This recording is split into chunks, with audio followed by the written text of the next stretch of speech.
All right, really excited about this topic today, guys, because so many of us can relate to this. Freedom First Credit Union is back. They're going to give us some ways to help us improve our finances, but also we're going to discuss scams during the holiday season. Of course, we've brought in our expert, Catherine Matherly, joining us now. Welcome back, Catherine. Thanks for having me. Yes, always. Okay, let's get kicked off because we always run out of time. Yeah. What are the most common types of scams that tend to increase during the holiday season? Yeah, on top of all the other scams that we have to worry about, right? Typically, it's going to be gift cards. What they'll do is they'll say they're going to give you a gift card in exchange for your credit card number or something like that. The gift card number comes or the gift card's not loaded. Sure. Charity scams are a big one.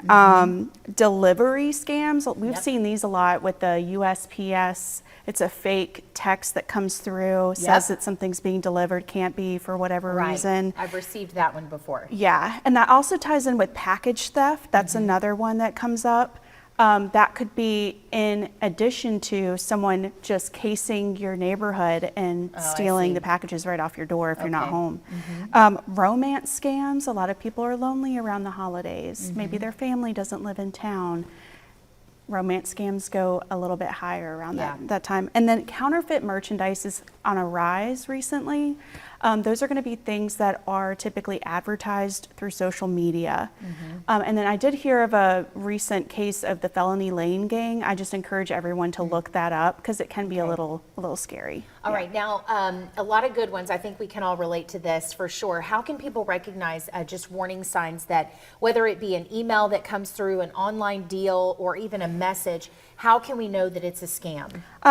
If it's unsolicited, if it's not something that you were seeking out, if you don't typically shop with that particular vendor, I shop at Carter's because I have children. Sure. Right? There are certain stores that you typically shop at. If what you're receiving doesn't look quite right, like if the domain on the email is not from Gap or Macy's or wherever you're shopping. Right. And if there's some grammatical errors, and honestly, if it doesn't look right, verify. Yeah. Make sure before you click on any kind of links that might be included in a text or email. You know, one thing I've tried to keep in mind too is if I say to myself, is this a scam? Or if something just feels fishy, I go automatically with that gut feeling. Yes. That it's just not worth it, even if it's not a scam. Trust your intuition. Yes. Now, steps that we can take to really protect our personal and financial information, whether we're shopping online or donating to charities. I know I just got a charge that came through. My bank stopped it. It was only $20, but they said, was this you? And it wasn't. So they ended up canceling the card and sending me a new one. I'm glad you bring that up because typically that's how scammers work. They'll try a smaller amount and then they'll send through a bigger amount later. Yep, that's right. So I'm glad they were able to catch that for you Yes. because that isn't always the case for some folks, unfortunately. Sure. And with it being only about 22 days away from Black Friday, I just want to throw that out there. That's why I wanted to bring this up. Eager for a good deal.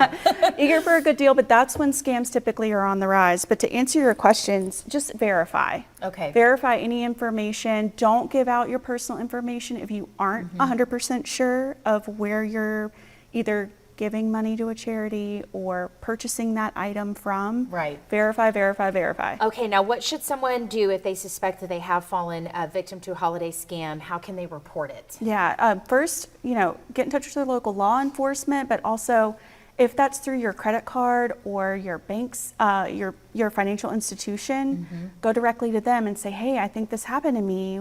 What are some things that I can do? Outside of that, reporting a complaint to the FTC. They're the ones that typically you can go in and double check whether this is a scam that's well known or has already had some information on. And then something else that a lot of people don't do is freeze their credit. You can freeze your credit at any time and still use it, but that can protect you from other people using your credit. That's a great idea, especially during the holidays. Yeah. Okay, now what can we do to contact you if we need some help? Yeah, absolutely. So you can reach us at roanokefec.org or you can give us a call at 540-378-8928. All right, thank you so much, Catherine. We appreciate it. I hope everyone, as you shop, has a safe holiday. Brent, I'm telling you, the scammers, they get more, what's the word? They're creative. Intelligent, creative by the day. Well, that's their full-time job. Right. Yeah. It's awful, but some of them are so believable. I always say, if it's too good to be true, probably is. Oh, absolutely. Give us some hope.